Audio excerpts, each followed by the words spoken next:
Olá, uma ótima noite para você que acompanha a nossa programação. Seja muito bem-vindo a mais uma edição daquele que, sem dúvida nenhuma, é o melhor debate teológico da televisão brasileira. Sempre uma alegria poder dividir esses momentos com você que curte o programa, que acompanha o Vejam Só, mas muito mais do que isso, né? Muito mais do que acompanhar. Interage com o programa, participa do programa, contribui com o programa, mandando os seus comentários, as suas sugestões. É exatamente essa a construção que o Vejam Só quer fazer. A nossa intenção aqui é que você não apenas participe do programa, mas se interesse pelos assuntos, pelo questionamento, pelas provocações que são colocadas aqui e se aprofunde no conhecimento da palavra de Deus e no conhecimento também da teologia. Por isso, seja muito bem-vindo a mais uma edição muito bacana. Hoje nós vamos nos debruçar sobre um texto bíblico. Eu particularmente gosto demais quando o programa se atenta assim, a um versículo. Nós vamos poder entrar ali nos pormenores, se aprofundar nesse conhecimento. Que fica ligadinho que eu tenho certeza que você vai curtir demais a edição de hoje. E antes de apresentar os nossos convidados, só colocar aqui para você meu perfil lá no Instagram. Chega por lá, é mais uma plataforma para a gente poder interagir, conversar, falar sobre as escrituras, sobre teologia. Sempre tem alguma informação lá dos bastidores do Vejam Só também. @Zeca_Pereira. Estou esperando a sua mensagem. Fique à vontade. Pode mandar sugestão de tema, sugestão de convidado, pode fazer a sua pergunta, pode falar sobre o programa. E é um espaço aí onde a gente pode conversar também e eu recebo muito carinho e deixo meu agradecimento aqui a todo mundo que passa por lá, tá bom? Forte abraço a todo mundo e tô esperando a sua mensagem também, tá bom? Deixa eu apresentar os meus convidados e aí na sequência nós vamos rodar a nossa matéria de abertura, que vai apresentar o tema e a gente vai começar a nossa conversa de hoje. É com muita alegria que o Vejam Só recebe nesta oportunidade o pastor Everton Lacerda, ele que é ministro da Igreja Batista da Amizade. Pastor Everton, meu irmão, obrigado por aceitar o nosso convite, é um prazer recebê-lo aqui no Vejam Só. Seja muito bem-vindo, uma ótima noite. Boa noite, Zeco. Uma alegria muito grande estar aqui, conhecer vocês, conhecer o programa. Eu agradeço de coração aí pelo convite, pela oportunidade, né, de estar aqui na RIT. É um programa tão robusto, tão respeitado, para tentar dar alguma contribuição aí, pensarmos juntos sobre essas demandas que o Evangelho traz para a gente. Uma gratidão. A gratidão é toda nossa, pastor. Obrigado mesmo pelo carinho, reservar um espacinho na agenda, tá aqui, contribuir. É óbvio que o nosso tempo é curto, né? Então vai contribuir um pouquinho com muito do conhecimento que Deus tem dispensado na sua vida. Inclusive nós vamos mostrar o material aqui também do pastor. Mas antes disso, pastor, eu vou pedir as informações da igreja. Por favor, para quem nos assiste, o endereço certinho. Dias e horários assim, das principais atividades por lá também, por favor. Sim. A nossa igreja fica na rua Itatiba do Sul, Igreja Batista da Amizade, fica situada lá no Jardim Vista Alegre. As nossas programações fixas acontecem aos domingos de manhã e à noite, estudo dominical e culto de adoração, mas também às quartas-feiras às 20 horas para reunião de oração. Também temos toda segunda-feira na nossa comunidade um projeto chamado Êxodo, 7 horas da manhã.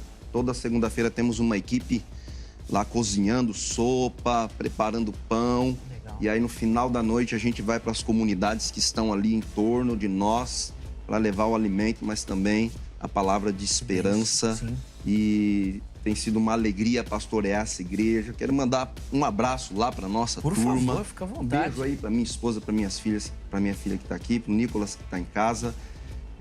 Papai e mamãe, né? Vou aproveitar aqui, pode, né, Zé? Claro que beijo pode, aí, imagina. né, pro meu pai, pra minha mãe, pra nossa igreja que tá aí acompanhando e tem caminhado com a gente. Muito bacana, é muito bom a gente escutar esse tipo de testemunho também, de uma igreja ativa, que interage, conversa com a sua sociedade, com o seu bairro principalmente, né? É importantíssimo esse contato das nossas comunidades, entendendo as necessidades, que são, obviamente, espirituais, mas que a gente sabe também dessas demandas físicas e que é uma forma do Evangelho poder entrar também nesses lares. Por isso, parabéns, viu, pastor, pela igreja. Mando também nosso abraço a toda a comunidade batista lá da Amizade, né, no Jardim Vista Alegre.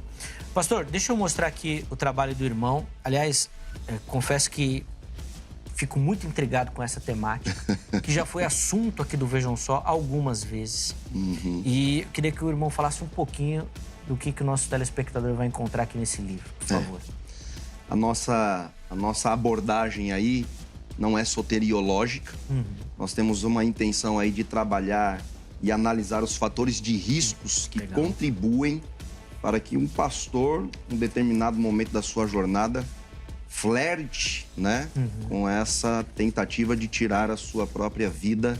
Então aí nós vamos um plano de fundo histórico, né, tentando entender como é que funcionava essa questão do suicídio antes da gente, como nós, né, nesse momento da modernidade ou pós-modernidade, ultramodernidade, temos aí encarado essas demandas do ministério pastoral. De fato, as estatísticas são ascendentes e assustadoras, né? Louvado seja Deus, né, por este programa e pela vida de vocês que têm abordado assuntos como esse. E há uma grande necessidade de continuarmos aí, né, pensando no assunto, refletindo sobre isso e também produzindo literatura sobre isso, que ainda há uma escassez muito grande sobre o assunto. Infelizmente, é mais um daqueles assuntos que a igreja, às vezes, a maneira dela lidar é escondendo, né? Isso. É não falando, não tratando. É um assunto delicado, mas que principalmente fala do antes, né? Fala daquele tratamento, daquele cuidado antes do problema acontecer. Aqui a gente falou do burnout, de cobrança. Ih, rapaz, falando vale a pena você pesquisar lá e, se tiver interesse, quiser se aprofundar um pouquinho mais também no assunto, fica aqui a indicação do programa também. Deixa eu mostrar aí de novo, desculpa. Eu tirei na hora que o pessoal cortou, olha lá. Suicídio de pastores aí, procura lá. Inclusive, enquanto o pastor Everton falava, os contatos que o irmão deixou disponível apareceram aí para você, tá bom? Mas se você não anotou, perdeu, você pode entrar lá no nosso perfil oficial do Instagram, no @programa Vejam Só, que esses contatos estão lá disponíveis para você. Você pode mandar perguntas sobre o tema, sobre o ministério. Se quiser saber mais sobre o livro também, pode chegar por lá, manda sua mensagem, que ele prontamente vai te atender e passar as informações aí. E eu tenho certeza que se falar que viu aqui no Vejam Só, a bênção é dobrada. Amém. Além do conteúdo, vai ganhar aquele descontaço. Se não der para dar o desconto, fala com o Thomas aqui, que o Thomas tá ganhando dinheiro aqui no Vejam Só. Sim. Ele repassa do salário dele o desconto pros irmãos. Combinado. Passar lá. Tá bom, irmãozinho? Fique esperto, não. Boa. Deus abençoe, meu irmão. Amém. E o Vejam Só também tem o privilégio de receber nessa oportunidade o pastor Erivelton Nunes. Ele que é ministro na ADVEC, aqui de São Paulo. A Assembleia de Deus Vitória em Cristo, né? Para quem não tem intimidade com a abreviatura. Apesar que é muito mais conhecida como ADVEC, né? Exatamente. Muito mais conhecida. Pastor Erivelton, meu irmão, obrigado pelo carinho. Seja muito bem-vindo. É uma alegria recebê-lo. Uma alegria muito grande estar aqui também. É uma gratidão muito grande de conhecer o programa, conhecê-los e, de fato, estar interagindo sobre um tema tão relevante que é as Escrituras Sagradas. Sem dúvida nenhuma. E, de fato, quando a gente se debruça sobre um tema, esse tema é importante porque a Bíblia Sagrada, ela está relacionada ao nosso viver diário. Sim, sim. A gente até que no programa a gente gosta de reforçar muito, além da gente buscar esse conhecimento, falar sobre teologia, às vezes são questões filosóficas. Sim. Mas a gente sempre gosta de reforçar aqui dessa aplicação prática, daquilo que precisa mudar e transformar o nosso viver. Bom, mas antes também de mostrar o material, da gente entrar no nosso debate, vou pedir também as informações da igreja, pastor, o endereço, dias e horários das principais atividades por lá, por favor. Na ADVEC São Paulo, nós estamos aqui na Rua dos Trilhos, na Moca, número 260. Eu sou pastor auxiliar, lá quem nos pastoreia é o pastor Christian Oliveira. Nós temos nosso presidente, pastor Silas Malafaia. E nós aqui na Moca temos uma programação bem extensa. Na segunda-feira nós temos o culto da vitória, às 19h30. Na quarta-feira nós temos o culto da palavra. Às sextas-feiras, o culto do sobrenatural. Nos sábados, atividade para adolescentes e jovens. E nos domingos nós temos a escola bíblica dominical de manhã, a partir das 9h30. E logo à noite nós temos o culto de celebração com toda a família. Benção. Bom, então aí as indicações da igreja. Eu vou mostrar o material e aí eu falo do contato do pastor também para reforçar aí para você. Pastor, eu vou mostrar aqui para o nosso telespectador o discipulado a partir do Sermão do Monte. Fiquei muito intrigado pela temática. Bom, o Sermão do Monte é emblemático, é pouco, né? Talvez um dos textos mais conhecidos e relevantes das Escrituras. O que o telespectador vai encontrar nesse material? Esse material é fruto do meu mestrado em teologia e nós focamos exatamente numa necessidade da igreja. O que acontece? Geralmente, nós, nas Assembleias de Deus, Nós evangelizamos, trazemos muitas pessoas a Cristo, mas muitas delas acabam não permanecendo. E o tema do discipulado é intrigante. E quando a gente fala de discipulado, nós olhamos para o texto bíblico, o Evangelho de Mateus, ele apresenta aqui o Sermão do Monte na sua grande extensão, capítulo 5 a 7. Ali tem um detalhe interessante, é a primeira vez que aparece a palavra discípulo, está no capítulo 5. Então, a partir dali, nós temos o que o discípulo precisa fazer. O discipulado não se restringe apenas àquele período que nós falamos preparando uma pessoa para o batismo. Aliás, o discipulado é pela vida inteira. Nós temos duas dimensões do discipulado. Uma que é nós seguindo a Cristo.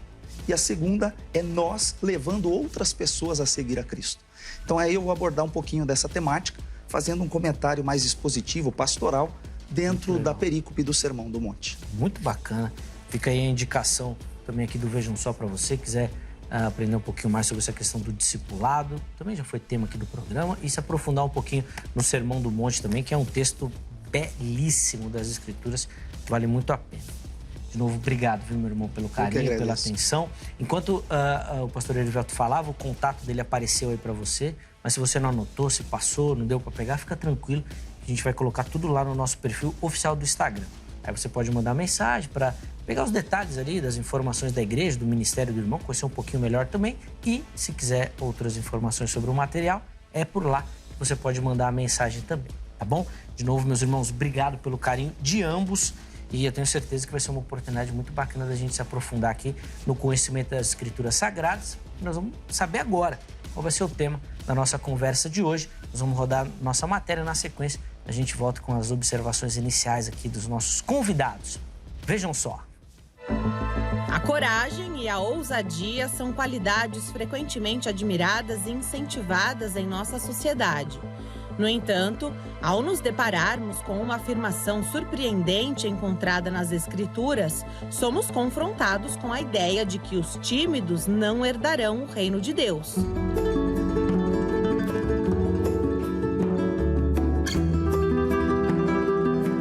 Mas o que exatamente essa afirmação significa e como devemos interpretá-la?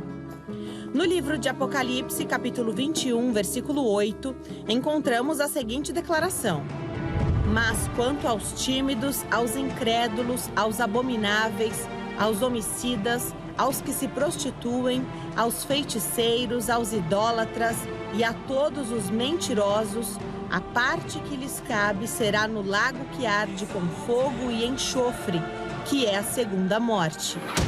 Essa passagem tem causado perplexidade e levantado questionamentos ao longo dos tempos. É importante entender que o termo tímidos, nesse contexto, não se refere àqueles que possuem uma natureza introvertida ou cautelosa. A palavra utilizada no texto original grego, deilos, carrega o significado de covardia espiritual, falta de fé e confiança em Deus. Portanto, não se trata de uma característica de personalidade, mas sim de uma postura diante da fé e do relacionamento com o Criador.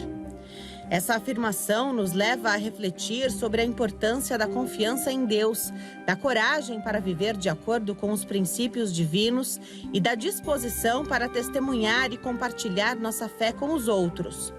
Aqueles que se deixam dominar pelo medo e pela falta de fé correm o risco de se distanciar da plenitude do reino de Deus. Então, como podemos cultivar essa coragem espiritual? Qual é o papel da confiança em Deus em nossa jornada de fé? Vamos explorar essas questões e buscar entender como podemos crescer em ousadia e confiança no caminho para herdar o reino de Deus. Fique ligado, este é o Papo do Vejam Só.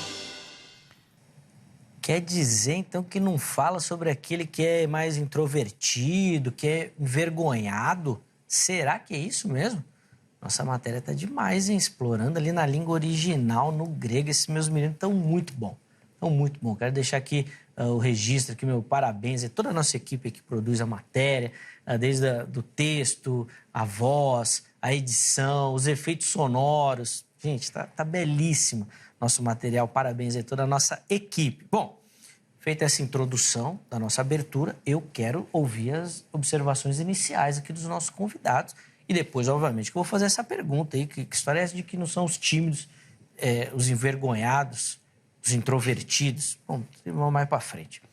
Pastores, como é que os irmãos respondem à nossa pergunta? E é por aí que nós vamos começar, depois a gente vai aprofundar no texto. Por quê, pastor Everton, os tímidos não herdarão o reino de Deus? Então, esse é um tema bastante provocativo, né?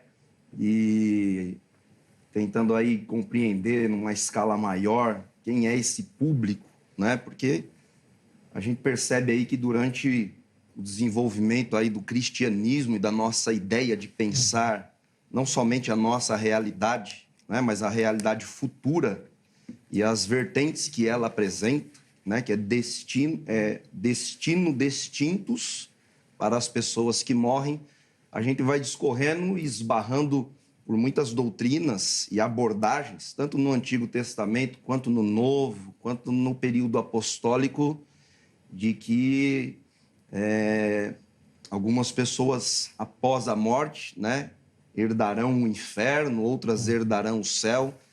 E parece que há bastante clareza quando a gente vai lidando com alguns grupos específicos de pessoas, né? Então, os feiticeiros, né, como o texto ali bem indica, né, os assassinos e tal.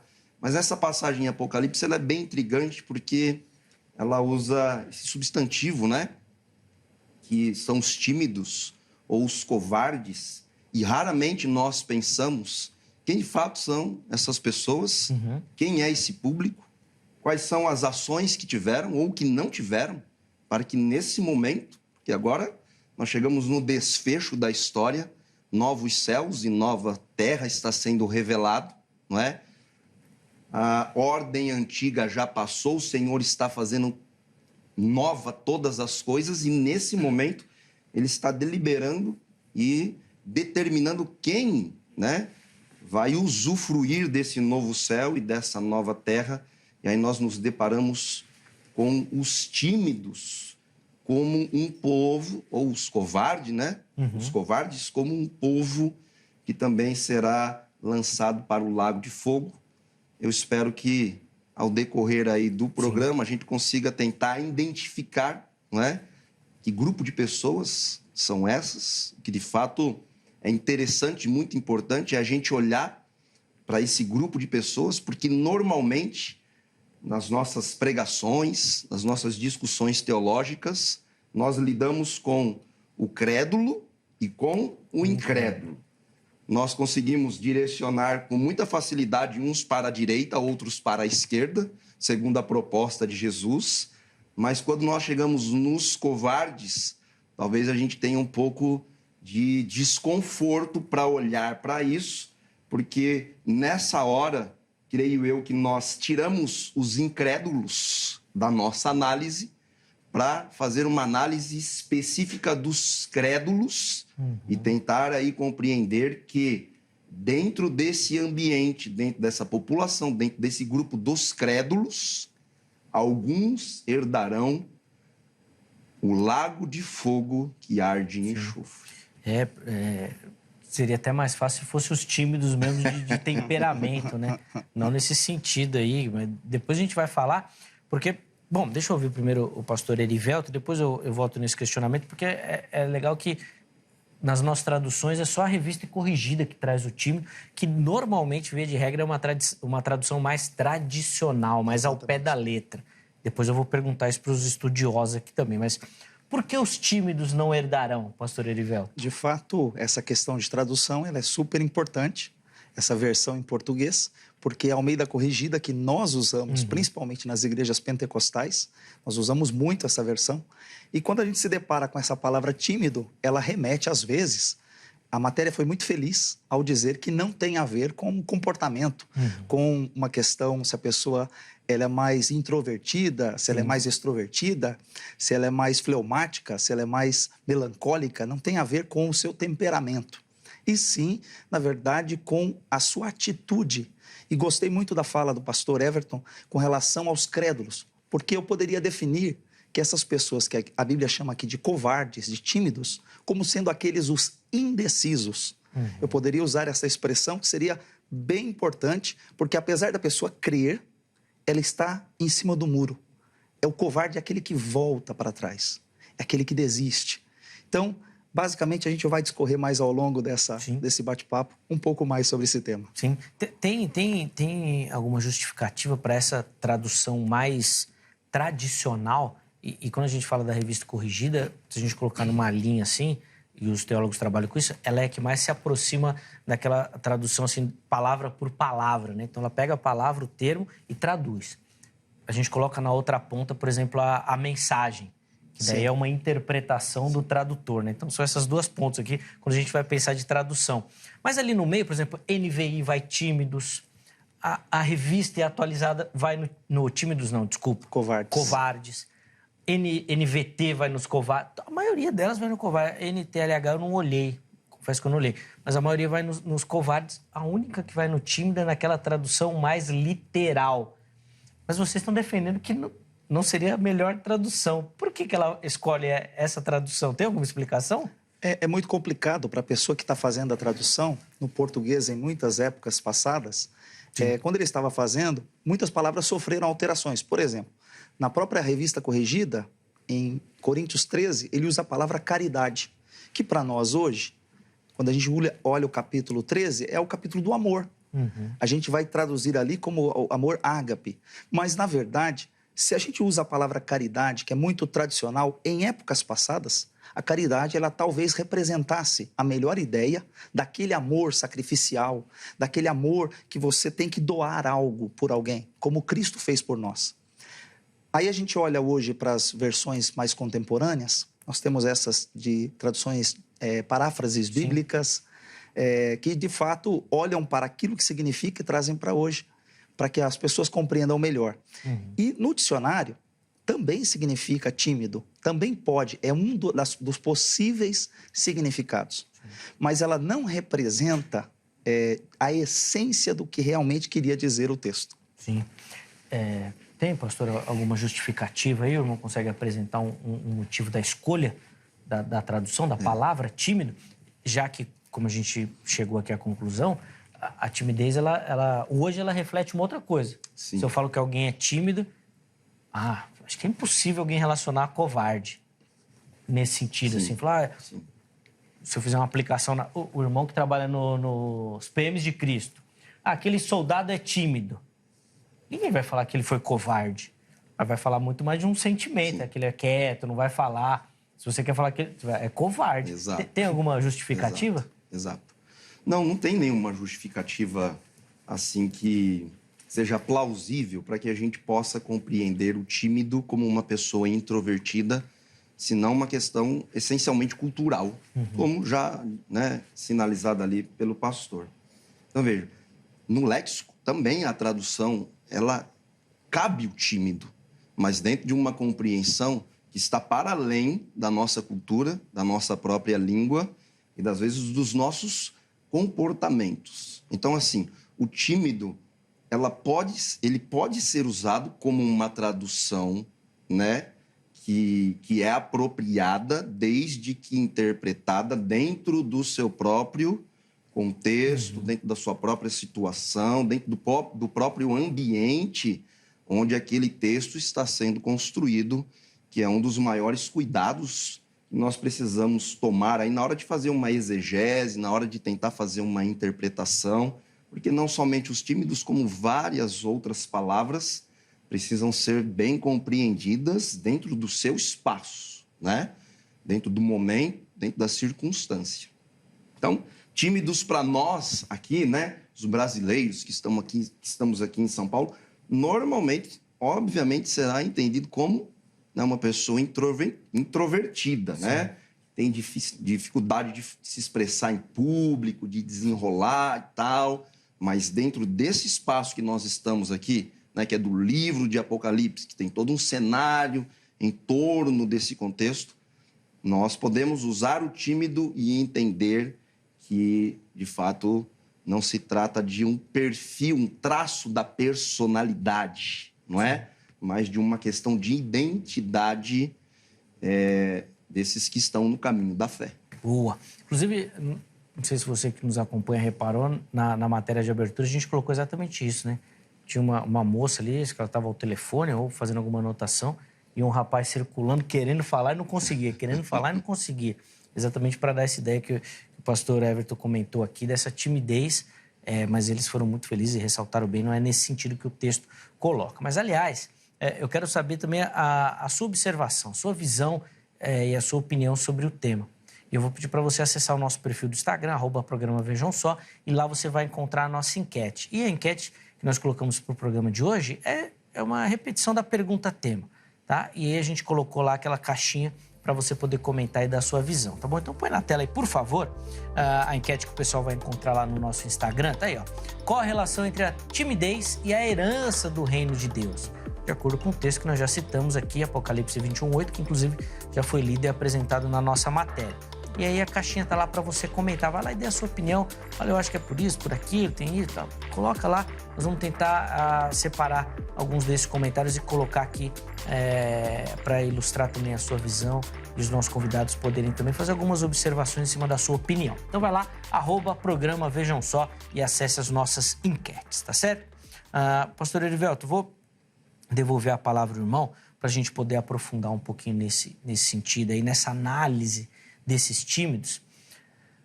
Porque quando o irmão fala de ser uma análise daqueles que já estão dentro, que já fazem parte das nossas comunidades, é muito mais assustador, né? Que timidez, que covardia é essa? Via de regra, nas nossas pregações, elas são associadas à proclamação da palavra. É nesse sentido que o texto fala? É interessante que a ocorrência dessa palavra, no original, ela aparece mais 2 vezes no Novo Testamento. São 3 no total, considerando o Apocalipse. Mateus 8:26 e Marcos 4:40.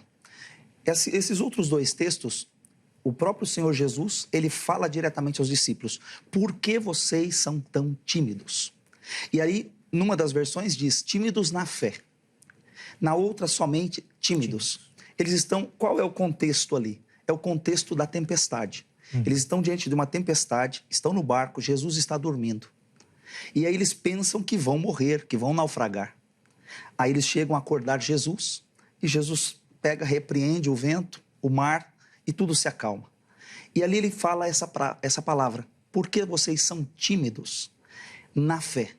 Ou seja, vocês são covardes na fé? Vocês são indecisos, vocês não creem? Nós não dissemos que vamos atravessar até o outro lado, não vamos chegar. Então aqui é um detalhe interessante, porque quando a gente volta para Apocalipse, ele tem outra questão lá. Ele está falando de um contexto sobre perseguições, sobre o cristão que negava a fé. Aquele cristão que foi covarde. Ele não conseguiu sustentar a sua fé até o fim. Apocalipse fala muitos textos lá nas 7 igrejas sobre ser fiel até a morte, sobre permanecer fiel, sobre não negar o nome do Senhor Jesus, sobre confessar o nome dele aqui na terra. Então, esse contexto de perseguição, contexto anterior do Apocalipse, muitos cristãos ali, ou pessoas, durante um período, estão sofrendo perseguições da besta e tem que tomar uma decisão. Qual é a decisão? Continuar com Cristo, defender a tua fé, independente das circunstâncias. É mais ou menos nesse sentido que está ali essa palavra timidez, da pessoa que está recuando, que não conseguiu sustentar a tua fé até o fim. Ele creu, ele confessa Jesus, mas ele não conseguiu ir até o fim. Dá para fazer alguma analogia com aquela parábola do bom semeador, que vai lançando a semente? Dá para colocar esse tímido aqui em uma daquelas figuras utilizadas por Jesus?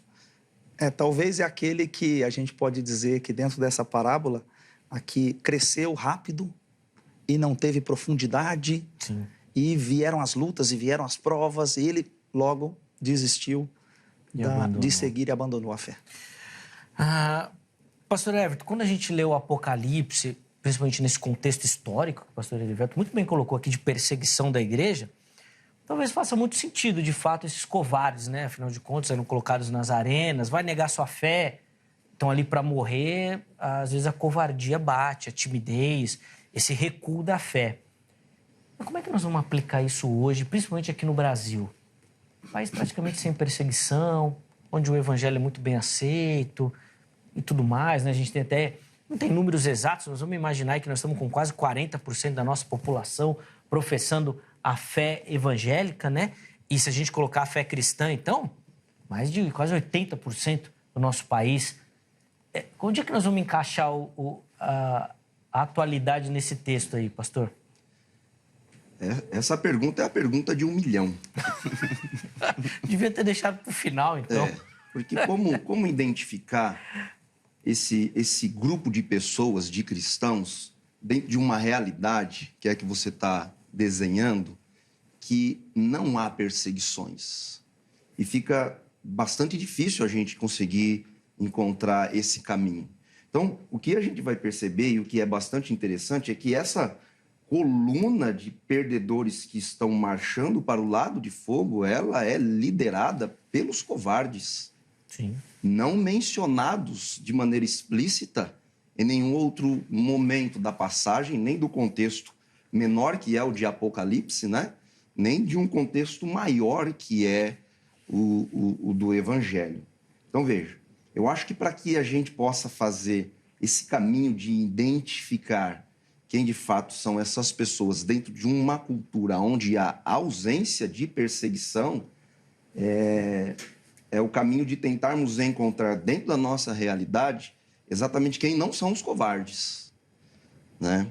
Então, veja, são duas perguntas. A primeira é, quem são os covardes? E para responder à pergunta, quem são esses covardes, eu preciso lidar com uma questão doutrinária bastante sólida no Evangelho, que é a pergunta: quem sou, o que faço, o que desejo e o que deixo, né?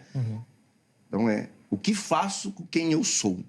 Então, a gente percebe que dentro desse contexto de perseguição colocado pelo pastor, não é? É bom a gente lembrar que, de fato, esse contexto, Apocalipse, é escrito num ambiente de muita crueldade, onde o tema nasce desse contexto, tá certo?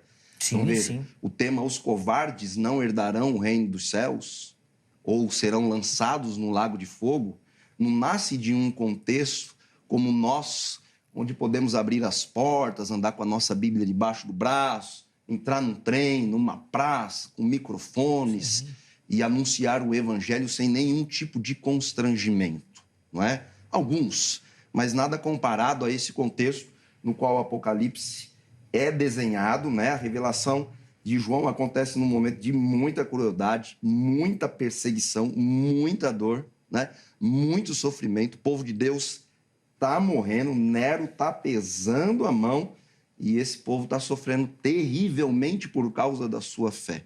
Quando nós damos uma olhada na nossa realidade, isso é tema abordado de púlpito muitas vezes nas nossas comunidades, com toda a liberdade que temos para expressar a nossa adoração, mas também para anunciar o Evangelho, somos tão recatados nesse sentido. Nesse sentido, eu acho que a palavra timidez cairia muito bem para as nossas liturgias e movimentos.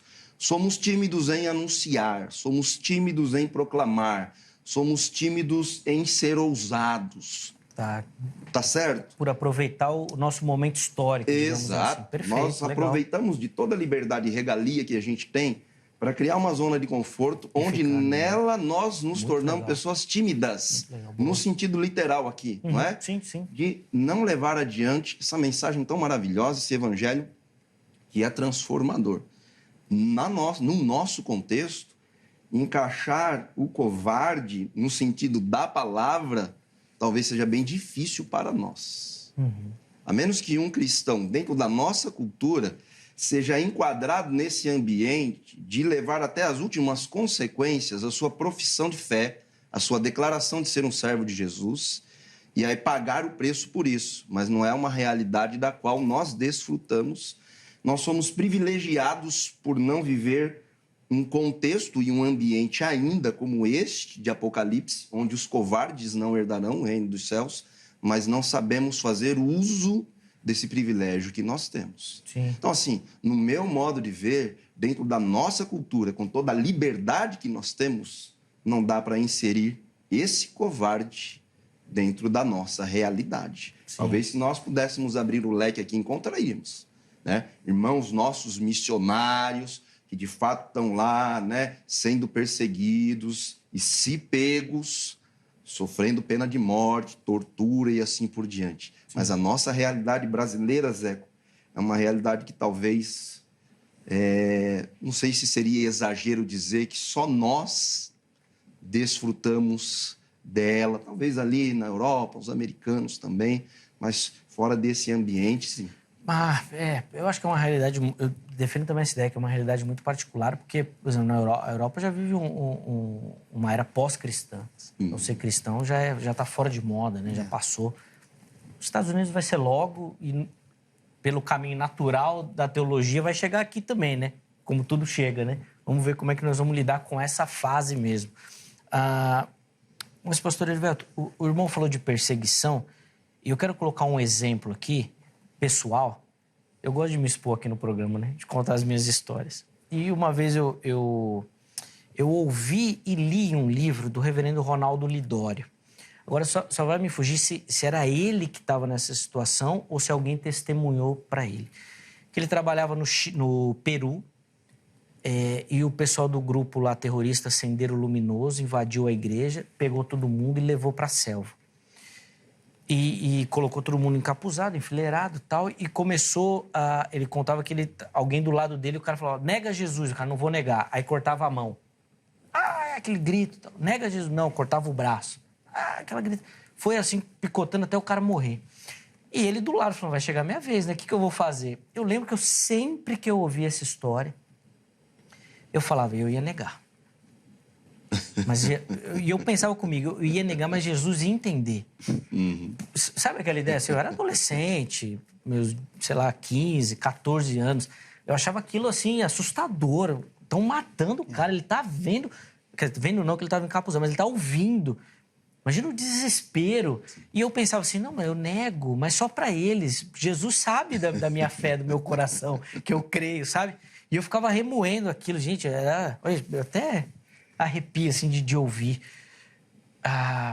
Como é que isso funciona? Porque daí o irmão já citou da perseguição lá do Apocalipse. Jesus entende, pastor Heriberto? Como é que a gente faz isso daí? Por favor. Jesus, inclusive, ele disse que se a gente negá-lo aqui diante dos homens, ele negaria. Então, é uma questão realmente complexa. E na história da igreja, não somente na época de Nero, mas posteriormente Policarpo e outros na história da igreja sofreram grandes perseguições. E o que eu quero chamar a atenção é que no texto de Deuteronômio 20, versículo 8, a palavra tímidos lá não é o grego, mas é uma correlação. E também em Josué 7, o contexto é de guerra. E por que eles falam assim, pega o covarde e manda ele embora para casa, não leve ele para a guerra? Porque ele tem um motivo. Contamina os outros, ele né? contamina os outros.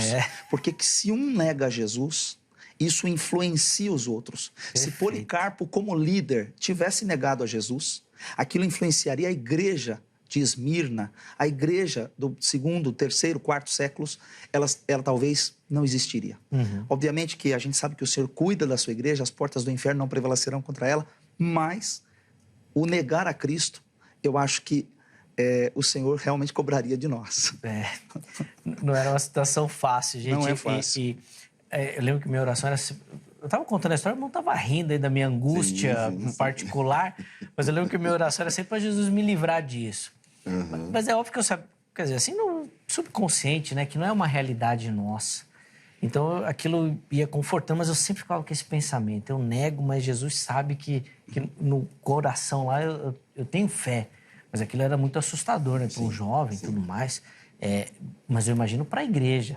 Se na nossa realidade hoje a gente não tem isso, e muita gente já está abandonando, a gente já tem tanto covarde, né? Como o pastor Heriberto falou aqui nesse sentido da guerra, pastor Everton, que desenho que a gente pode fazer de uma igreja que sofra aqui no Brasil?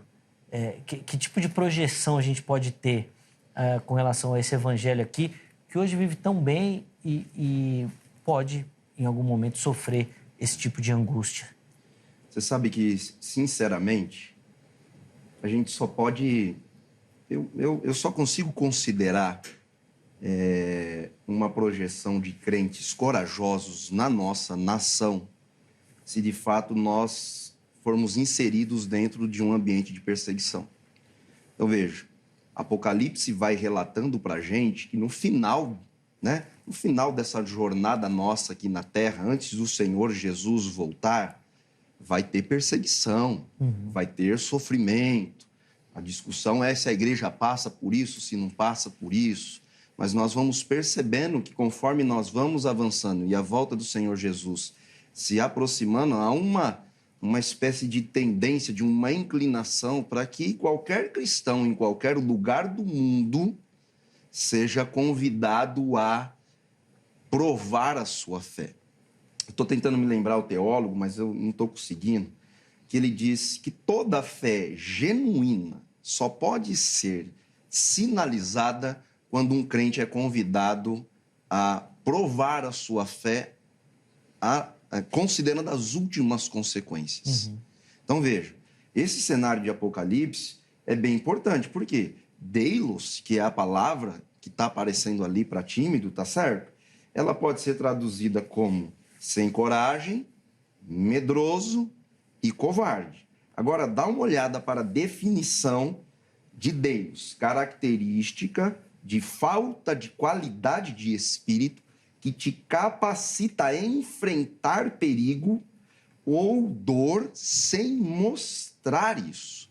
Então, quando eu vejo essa definição, a primeira pessoa que me vem à mente é o próprio Jesus, que como um cordeiro mudo foi sacrificado. Então, essa definição é importante para a gente entender qual deveria ser a nossa postura. Eu creio que essa falta de perseguição tem gerado dentro da nossa nação pessoas frágeis na fé, que não conhecem o seu Deus, não têm a menor ideia da dádiva e do presente que foi a cruz de Jesus, o sangue de Jesus, a salvação, a regeneração que ele nos deu. Porque, de fato, o que a gente percebe historicamente sinalizado para o futuro é que cada crente que foi convidado a provar a sua coragem e sair do ambiente de covardia são aqueles que realmente entenderam o que foi que aconteceu quando Jesus foi encontrado em forma humana, foi humilhado, passou pelo escândalo da cruz, ressuscitou ao terceiro dia, voltou para o Pai, nos enviou o seu Espírito e disse que retornaria. Eu percebo que esse conforto todo que nós desfrutamos, ele meio que deixa esse evangelho embaçado. E esse evangelho embaçado, eu não consigo descortinar a graça, a misericórdia, e, portanto, dentro desse ambiente que nós vivemos, não há projeções de cristãos maduros, por exemplo. Cristãos que realmente oram, não para se sentirem melhor porque cumpriram um cronograma, mas para sentir-se melhor com Deus, de intimidade, de comunhão e etc. Então, veja, essa definição é importante, porque se Deus é a falta de qualidade de espírito que te capacita para enfrentar perigo ou dor, a ausência do perigo e da dor, logo não pode forjar um covarde. Tá certo? Sim, sim. Na verdade, o grande desafio é porque eu creio de que todos nós somos munidos dessa covardia, que o irmão mencionou de um jeito, eu poderia mencionar de outro, tá certo? Nós temos ela está aqui dentro. Mas em algum momento ela precisa ser desafiada, para que essa fé nossa, de fato, seja a coisa mais importante, seja a prioridade da minha vida, seja aquilo que de fato me liga com Jesus, seja de fato aquilo que me inseriu na aliança, seja de fato aquilo que faz eu olhar com esperança para esse momento de novos céus e nova terra com total confiança. Agora, a ausência disso é bastante perigoso, porque vai forjando, eu percebo, sabe, pastor, uma falsa ideia de intimidade com Deus que nós vamos desenvolvendo dentro das nossas liturgias, que são produzidas por homens, muitas vezes, para agradar a homens. Então, a menos que venha isso, eu creio que o esforço para que a gente entenda o evangelho deve ser muito maior dentro do nosso ambiente, muito mais desafiador para que a gente entenda a dimensão dessa graça, do que é, né? Tudo isso que o evangelho vai retratando. Coisa que eu entendo que dentro desse ambiente desenhado aqui, né, de dor, de sofrimento, às vezes de desafio, proporciona para um cristão. A gente percebe que esses cristãos desse tempo amadureceram, foram fiéis exatamente porque entenderam, mas entenderam no meio, durante e após sofrimento, perseguição, conspirações e assim por diante. Sim. O pastor Herivelto, fico com a impressão, e na fala aqui do pastor Everton, do seguinte: parece que essa fé só vai ser lapidada mesmo em situações em que a gente não tenha mais o que fazer, como são essas de risco de vida ali mesmo, né? Você está entregue, você não tem para onde correr, não tem como fugir, só um milagre mesmo. Parece que a gente sempre coloca alguma coisa do nosso braço, né? Eu preciso ganhar mais, então eu vou trabalhar mais, vou fazer mais, vou correr mais atrás. Parece que a gente nunca está nessa dependência de Deus. E aí parece que essa questão do caráter, da ousadia, da confiança, ela não fica plenamente estabelecida, né? Talvez dê até para a gente fazer uma relação quando Jesus fala o reino de Deus pertence aos pequeninos. Quando ele faz uma analogia que a criança depende de alguém, né? É verdade. Ela sozinha não vai conseguir viver. E parece que hoje a gente não consegue depender de Deus, né? Não, Deus, eu tô aqui orando, mas deixa comigo que essa semana aqui eu vou vender mais, vou correr mais atrás, né? A gente quer colaborar com Deus em tudo, né? A gente quer entrar nesse processo. Mas muito interessante a colocação do pastor Everton também. Eu vejo um tipo de perseguição, não nesta questão física, mas mais uma perseguição ideológica. A gente percebe recentemente tentando reescrever as Escrituras, usando inteligência artificial, ou várias pessoas usando discursos. Vamos reescrever as Escrituras, vamos suavizá-las, ou vamos mudar o seu sentido para que ela possa soar um pouco mais palatável. E, obviamente, que hoje nós não sofremos essa perseguição tão forte no Brasil, mas talvez em alguns ambientes, como universidades, em alguns ambientes o cristão sofra uma certa pressão ideológica dentro das universidades. Não é algo que ele vai negar a sua vida, vai ser morto, não é nesse sentido, mas há um desafio para um universitário, há um desafio em alguns ambientes de se declarar cristão. Eu sou cristão, eu defendo a minha fé, eu creio em Cristo, porque é um ambiente mais acadêmico, menos... a fé não é objeto do estudo. Então, em alguns ambientes, não há uma perseguição física, mas há um pouquinho disso. E só retomando um texto de Paulo, quando ele estava na segunda carta dele a Timóteo, encorajando Timóteo, ele usa essa expressão. Segundo Timóteo, ele diz assim, versículos, capítulo 1, 7 a 10. Porque Deus não nos deu o espírito de covardia, mas de poder, de amor e moderação. Portanto, não se envergonhe do testemunho do nosso Senhor, nem do seu prisioneiro, que sou eu. Pelo contrário, participe comigo dos sofrimentos a favor do Evangelho, segundo o poder de Deus. Aqui Timóteo talvez está sendo tentado a não se identificar muito com Paulo. O texto de 2 Timóteo, Paulo está preso, ele está praticamente condenado, e Timóteo talvez se dissociando daquela figura. Então não tenha medo, olha, não se sinta vergonha, não seja covarde, né, diante de toda a perseguição, de tudo que você vai ser exposto.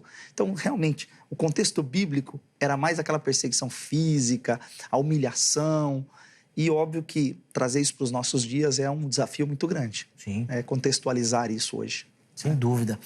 A gente vai caminhando para o final do bloco, mas eu quero ouvir ambos sobre essa questão que o pastor Herivelto acabou de levantar, desses confrontos. Então, ele acabou de mencionar aqui que talvez a gente não tenha essa perseguição, está correndo risco, mas existem áreas de confronto. Então, de repente, a área acadêmica, algumas áreas profissionais de maneira mais específica. Você tem um confronto ali mais latente com o seu comprometimento de fé e dependência em Cristo. Legal. Quando a gente analisa essas quedas, pastor Everton, ou esse fraquejar do povo de Deus, a gente não precisa olhar para o tipo de preparação que eles têm? Ou seja, a igreja não falha nesse preparo? Nós vimos até o material aqui que o pastor Erivelto demonstrou do discipulado. Olha, é raro você ver igrejas que trabalhem com o discipulado. É difícil você ver esse tipo de acompanhamento. Será que não está na hora da gente olhar também para a forma como a gente tem preparado o nosso exército? Sim, isso é importante. Jesus nos ensina isso, né? Ele separa 12 homens no meio de uma sociedade para preparar esses homens para aceitarem toda a demanda do evangelho.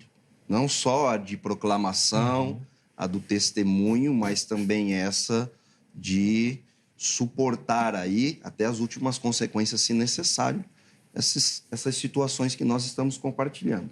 Agora, veja, Zé, nós precisamos preparar a igreja, então, para quê? Nós precisamos preparar a igreja para amar Jesus, nós precisamos preparar a igreja para conhecer Jesus, nós precisamos preparar a igreja para se submeter ao senhorio de Jesus. Então, veja, quando nós olhamos para o assunto igreja, é óbvio que a igreja deve ser preparada de todas as formas e em todos os âmbitos, né? O pastor mencionou essa questão da faculdade, quando um jovem cristão chega lá e tal, né? Esses dias nós estávamos falando sobre isso numa escola bíblica dominical, e aí, concluindo, eu percebi que às vezes, pastor, os nossos jovens dentro dessas faculdades precisam de mais convicção de fé, sabe? Convicção. Eu acho que a questão ali não seria essa coragem que o texto levanta, que o contexto levanta que um cristão tem que ter. Porque se a gente não tiver o mínimo de convicção para defender com um pensamento, com uma formação, tá certo? Com um pensamento elaborado pelos princípios e valores, se nós não tivermos convicção para defender essa nossa fé, tá certo? Esse nosso estilo de vida, no meio de outras ideologias, imagine quando o cenário for outro. Sim, mas então, pastor, só para dar um exemplo aqui, o jovem chega na faculdade e ele é confrontado com essa ideologia marxista, Sim. por exemplo. Ah, porque assim, Marx pensava essa coisa e tal, vamos ver, o que você acha? Ele vai falar, não, isso daí é errado. Aí o cara vai questionar, mas por que é errado? Ah, não, meu pastor falou. Falou que é pecado. Mas como assim? Não, ele disse que é pecado, que é contra a Bíblia e não é para eu mexer com essas coisas. Sim. Mas daí como é que ele vai dar essa razão? Pedro fala isso, né? Que nós devemos estar prontos para dar razão à nossa esperança. Ou seja, intelectualizar isso, Sim. verbalizar isso, ter entendimento. É nesse sentido que eu vejo essa falta de preparo. Quando do confronto, você simplesmente vai jogar isso. Não, mas o pastor falou que não, lá na igreja não pode. Mas por quê? Qual que é o motivo? Onde que está? Eu vejo que nesse ponto a gente ainda patina bastante. Eu creio que tem uma crise de identidade que nos empurra para esse abismo, né? É uma crise de identidade onde o cristão, né, eu disse inicialmente, que ele não sabe quem ele é, não sabe o que ele faz, não sabe o que ele deseja e não sabe o que ele quer deixar, né? Então, veja, nós percebemos que os discípulos de Jesus foram convidados, primeiro, para estar com Jesus. Segundo, para levar a sua mensagem. Terceiro, para lidar com essa realidade das trevas que está estabelecida no nosso tempo, na nossa realidade. Então, eu creio que hoje nós pecamos e deslizamos nessa hora, não é de ter coragem, mas de ter convicção, exatamente porque não temos esse anseio por estar com Cristo antes de querer levar a sua mensagem. E eu creio que essa ausência, esse distanciamento entre esse que se diz cristão e o seu Cristo é o que de fato vai gerando essa crise de identidade, aonde nós vamos tentar fazer o que os fariseus fizeram, não é? O meu pastor disse isso, aí eu estou fazendo porque eu não sei, tá certo? Sim. Então os fariseus fazem isso. Moisés disse, mas Jesus falou, mas vocês não entenderam. Moisés estava falando sobre mim e eu estou aqui. Então, se vocês dessem ouvidos mesmo a Moisés, então saberia quem eu sou. Então, quando um cristão chega na faculdade e fala, o meu pastor disse, Jesus vai dizer para ele, olha, mas o seu pastor falou sobre mim. Se você tivesse ouvido mesmo o seu pastor, saberia quem eu sou, como deveria se posicionar. Obviamente, Zé, que nesse caminho nós temos os cristãos que estão iniciando a sua jornada, que precisam aprender, tá certo? Sim, sim. Sobre as suas convicções de fé, sobre os seus princípios, sobre os seus valores, para poderem se posicionar. Veja, essas ideologias que você está mencionando, elas são ensinadas dentro da faculdade de maneira robusta, né? Você vai discutir com um filósofo, por exemplo, o pessoal tem uma argumentação sólida porque foram instruídos, ensinados. Nesse sentido, concordo plenamente com você, a igreja precisa parar de ser um lugar onde a gente toca música boa, entrega boa homilia, para, de fato, rasgar as páginas das Escrituras, encontrar o Jesus dela lá, trazer ele para a nossa realidade. E aí sim a gente começar a lidar com as demandas do mundo, quer seja ideológica, filosófica, sociológica e assim por diante. Sim, sem dúvida. Boa. E aí, pastor Heriberto, que análise o irmão faz desse comprometimento da igreja com essa capacitação do rebanho, no sentido de que ele esteja pronto a dar essa palavra de razão e daquilo que ele crê, né? Dessa esperança que ele tem. Também concordo com o pastor da questão da convicção. É necessário ter a convicção, a experiência com Cristo, mas é primordial. Eu sou da área de educação. Precisamos, sim, preparar os nossos jovens. Há algumas iniciativas de alguns lugares, algumas escolas teológicas, que eles até, inclusive, denominaram Projeto Timóteo. Porque a ideia é de você pegar aquele jovem, como Paulo fez, e preparar aquele jovem para que ele possa exercer depois o ministério, para que depois ele possa exercer a sua vida cristã. Então, eu vejo que nós falhamos sim, assim, em geral, independente da denominação, falta-nos talvez esse foco, porque as estatísticas são alarmantes. A quantidade de jovens que ingressam e que depois da faculdade continuam sendo cristãos é infinitamente baixa. Então, nós precisamos prepará-los. É um trabalho mais pesado, né, pastor Heriberto? Porque assim, e aqui não chega, não é uma crítica, mas é uma análise do modelo. O nosso modelo hoje, por exemplo, é muito do culto, do serviço. Exato. E não é que isso não alimenta, que não abençoa, que não funciona, mas você falar para 10 mil pessoas, um sermão só, é uma coisa, né? Agora, você sentar com 10 mil pessoas e ensinando, e caminhando, e escuta, e aconselha, muda de figura. E esse é o discipulado, essa individualização. É um modelo que dá trabalho, né? E você, às vezes, falta mão de obra. Se a gente parar para olhar, muito boa. Você vai falar assim, mas qual é o material que nós vamos usar? Como nós vamos fazer isso? Como operacionalizar isso? Sim. E não deixa de ser uma responsabilidade nossa. Porque se a gente falar assim, cada um busque por si, que vá atrás, que corra atrás, não é por aí, né? Nós temos que olhar que, como igreja, nós estamos perdendo. Da mesma forma que essas pessoas na teologia, nas ideologias marxistas trabalham a mente e tal, nós temos que trabalhar a partir das Escrituras, mostrando para eles não somente as Escrituras, como também fé e ciência não são opostas. Porque essa é a questão. Ele chega lá e já é confrontado. Fé e ciência não tem nada a ver. E aí ele é confrontado, ele começa a recuar. Daqui a pouco, ele é um desertor da fé. Sim, a covardia. Um covarde. Ele acaba deixando de lutar, de usar as ferramentas da apologética cristã para defender a sua fé. Para defesa da fé. Não, sem dúvida, sem dúvida. É uma situação complexa, difícil. E por isso que eu acredito que, de fato, o texto fala sobre isso, né? Sobre essa covardia ao ser principalmente confrontado com o seu pensamento, com aquilo que você defende, com aquilo que você crê de verdade. Zé. E a fé só é possível na prática, né? Só falar não adianta, né? Se na hora do confronto eu negar, a fé não é viva.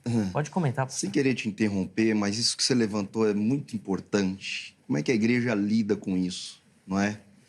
Eu percebo que há uma diferença entre a cosmovisão da igreja, sabe? A igreja que Jesus inaugurou ali, viveu, da nossa. Há uma diferença. Eu percebo que os discípulos, os apóstolos, os pais da igreja, eles foram preparados, não para o mundo, eles foram preparados para estar com Cristo. Hoje nós queremos preparar e vou ser cauteloso aqui para não ser mal interpretado, né? Nós queremos preparar os nossos jovens, os nossos adolescentes, as nossas crianças para o mundo. Entregar um evangelho para eles que sirva para eles fazer uma leitura do mundo. Também serve, mas isso é secundário. Eu acho que se a gente falha nesse caminho, a gente falha no caminho todo. Entendi. Nós precisamos preparar a nossa igreja, o nosso povo, para estar com Cristo, dentro de uma aliança, debaixo do seu governo. Esse povo aqui que nós estamos olhando, que está sendo desenhado no Apocalipse, é um povo que está sendo preparado. A visão, o livro de Apocalipse está debaixo de perseguição, mas é um livro que tem a intenção de encorajar aquele povo, dar àquele povo esperança para estar com Cristo. Então, veja, esse povo é um povo preparado pelos seus líderes, pelos seus pastores, pelos seus presbíteros, para estar com Cristo. Hoje eu acho que não temos tanta clareza nesse caminho. Nós queremos preparar o nosso povo para lidar com ideologias N's que estão por aí. Então, a gente coloca um jovem dentro de uma escola bíblica dominical e a gente quer falar com ele sobre ideologias. E o ponto de partida é a ideologia. O ponto de partida não é Jesus Cristo. Nós preparamos os jovens para o mundo antes de prepará-los para estar com Cristo. Quando eles chegam lá, porque não tem essa base, Sim. Nós temos uma grande dificuldade. Entendi, de inverter esse caminho, né? De entender com quem que é o relacionamento para depois se relacionar com os demais. Boa, um ponto interessante da reflexão também.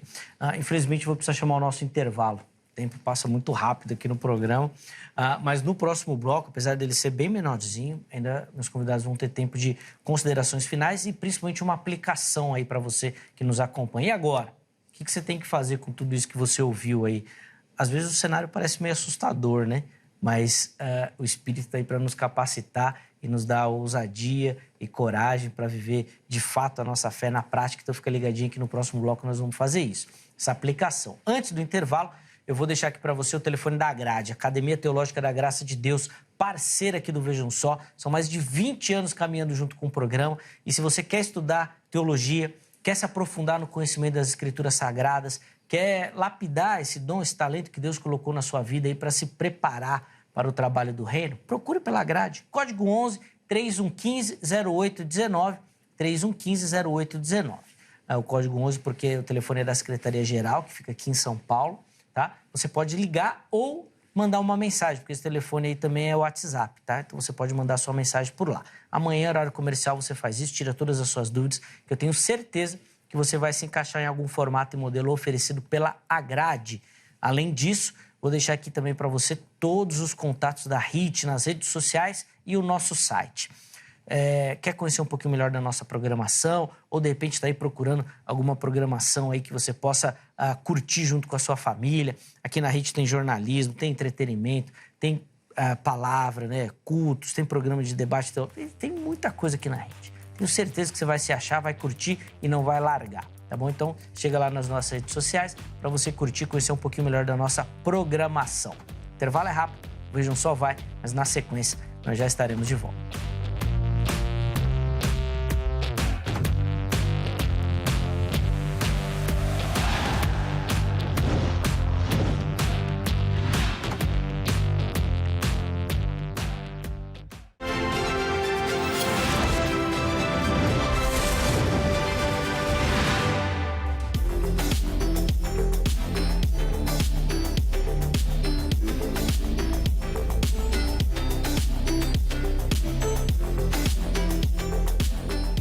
Muito bom, já estamos de volta com o Vejam Só, intervalo bem rapidinho na nossa conversa.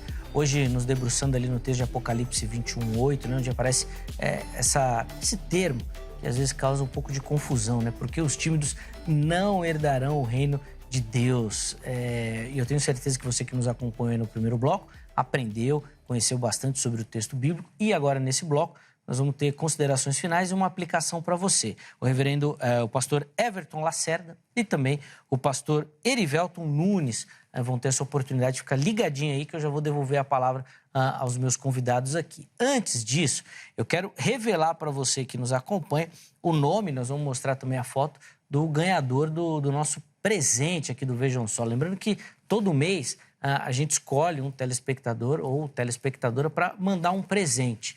É uma forma de agradecer pela sua audiência, pela sua participação aqui no programa. Então, mande a sua foto aqui para o Vejam Só, assistindo ao programa, e você vai concorrer ao nosso presente, tá bom? É só você acessar as nossas redes sociais, que já aparecem aí para você, e lá nas mensagens você encaminhar a sua foto. A foto pode ser simples, é uma selfie, não precisa elaborar, não, bem tranquilo, a gente quer democratizar essa participação. Então vai lá, manda a sua foto assistindo ao programa, que nós vamos te mostrar aqui junto com a foto, nome, cidade e estado, para a gente te conhecer um pouquinho melhor, tá bom? E no final do mês a gente sempre revela aqui o nome de quem ganhou e vai levar para casa o nosso presente, tá bom? Então, agora no mês de julho, né, a partir do programa de amanhã, a gente já começa a contar e mostrar essas fotos aí também, tá bom? Então vamos colocar na tela aí a foto do nosso telespectador que vai levar para casa a nossa belíssima caneca. Tá todo sorridente, eu acho que ele já estava pensando assim, na certeza, na convicção de que ia levar para casa lá a caneca. Quem aparece aí é o Ezequias Tavares da Silva. Ele é de Jandira, aqui em São Paulo. Ezequias, obrigado, viu, meu irmão, pelo carinho, pela audiência. Aliás, fica o convite para que você venha aqui no nosso estúdio, vai acompanhar aqui a nossa gravação, vai participar aqui do programa e aí você aproveita e retira o seu brinde também, tá bom? Nossa produção vai te mandar uma mensagem, fica ligadinho para você poder responder, tá? E aí, se for possível, você combina de vir aqui retirar. Se não for possível, a gente manda aí na sua casa também, tá bom? Inclusive, aproveita aí, produção, põe na tela, por favor, as imagens da nossa caneca, que nós vamos mandar aí pro Ezequias Tavares da Silva, lá de Jandira. Ih, rapaz, o Ezequias vai tirar a onda com a nossa caneca, hein? Boa, Ezequias, obrigado, meu irmão, pelo carinho, Deus te abençoe. E ó, tô esperando a sua foto também, hein? Participa, não fica esperando, aproveita hoje, já faz a foto, manda aqui pro programa para você poder concorrer também, tá bom? Meus irmãos, como eu falei, esse bloco é bem curtinho, então 3 minutos para cada um, para considerações finais e uma aplicação. Sei que dá tempo para o pastor, não é fácil, é difícil, mas aqui eu tenho que controlar porque o programa acaba, tá bom? Pastor Erivelto, como no primeiro bloco o pastor Everton começou, então nesse bloco o irmão tem a oportunidade de iniciar. 3 minutos, por favor. De fato, esse texto aqui é muito importante e eu queria deixar para vocês aqui uma palavra para nós não sermos indecisos, porque dentro do grupo da fé, aqueles que creem precisam ir até o fim, proclamar o nome do Senhor Jesus até o fim. E aqui na sociedade, muitas vezes você é confrontado. Não importa onde você estiver, você deve professar o nome de Jesus. Você deve ser fiel, fiel até o fim. Então não seja covarde, não tenha um caráter fraco, mas tenha um caráter forte, conhecendo quem é o seu Senhor, quem é o seu Jesus. E você vai poder chegar até o fim. Até o apóstolo Paulo ele nos encoraja a operar a nossa salvação com temor e tremor. Apesar das palavras estarem relacionadas ao medo, aqui é a reverência. O cristão pode ter reverência, temor e tremor, mas ele não pode ser covarde. Então, fica com essa palavra. Amém. Muito obrigado, pastor Erivelto, pelo carinho, pela atenção com o programa. Foi uma alegria conhecê-lo, recebê-lo aqui. Espero que o irmão tenha curtido participar do programa. Foi um tema mais de uma conversa, tudo, mas daqui a pouco a Angélica manda aqueles convites, porque eles debatem mais espinhoso mesmo, tá bom? Espero que o irmão atenda o nosso convite novamente. Obrigado pelo carinho, meu irmão. Muito, muito agradecido por todo esse tempo, por essa oportunidade. A alegria é nossa em recebê-lo, em conhecê-lo também. Aliás, só para relembrar os contatos do pastor Erivelto, à sua disposição lá no nosso perfil oficial do Instagram, @programa Vejam Só, chega por lá, tá tudo direitinho para você, tá bom? Pastor Everton, 3 minutos por irmão também, considerações finais e uma aplicação para o nosso telespectador. Legal, Zé. O que a gente percebe é que de ponta a ponta, as escrituras afirmam que todo homem será julgado e punido por aquilo que ele fez, pelas obras que ele realizou.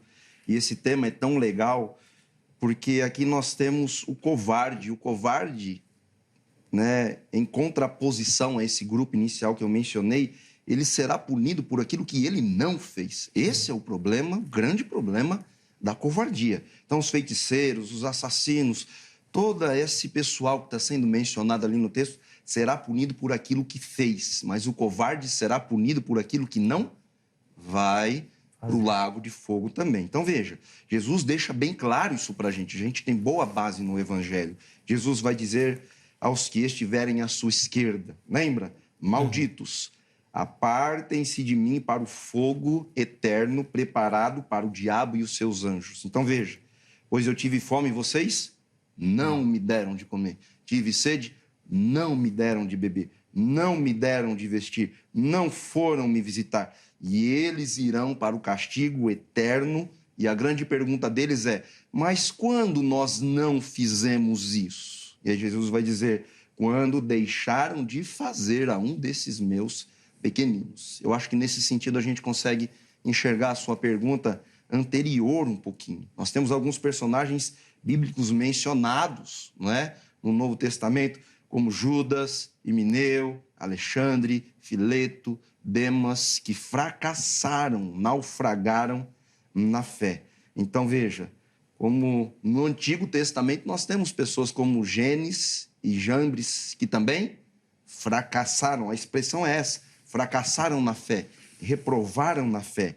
Então eu encerro dizendo, tem tanta coisa importante para falar sobre isso, eu sei que haverá outras oportunidades, mas eu encerro dizendo aqui, Zeca, que tem 3 garantias que a Bíblia nos oferece. E aí eu encerro a minha palavra. A primeira garantia bíblica é que temos, de fato, que todos nós, os que desejamos viver piedosamente em Cristo, sofreremos algum tipo de perseguição, conforme 2 Timóteo, tá certo? 3,12.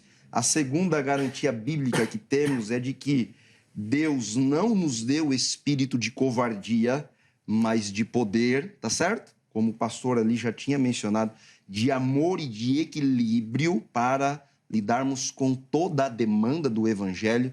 E a terceira e última garantia bíblica é de que eis que eu venho em breve e a minha recompensa está comigo. Eu retribuirei a cada um de acordo com o que fez. Eu sou o Alfa, eu sou o Ômega, o primeiro e o último, o princípio e o fim. Portanto, de fato, a nossa palavra é de encorajamento.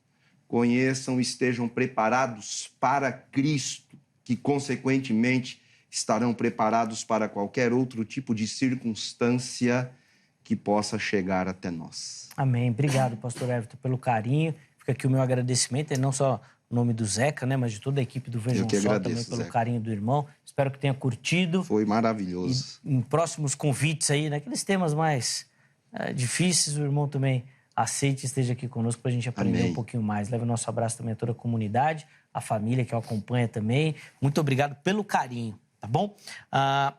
Antes de encerrar, deixa eu só colocar aqui 2 comentários também para dar voz ao nosso telespectador que participou lá na nossa enquete. O primeiro é o comentário da Val, que fala o seguinte, ó. Creio que são aqueles cristãos frios que se envergonham da palavra. E ela faz uma referência aqui a Lucas 9, 26. E também o André. Neste texto, a palavra grega é deilos, que significa medroso ou covarde. Foi exatamente aquilo que a gente comentou aqui. Eu só queria aproveitar e dar voz e agradecer a você que votou lá na nossa enquete, que participou e deixou o seu comentário também. Muito obrigado a todo mundo, tá bom? Nós vamos encerrar a edição de hoje, mas amanhã, se Deus permitir, nós estaremos de volta com mais um programa Vejam Só. Sempre, sempre, sempre preparado com muita dedicação, com muito carinho para você que nos acompanha, e a nossa oração é que o programa seja bênção, edifique a sua vida. Um forte abraço e até amanhã.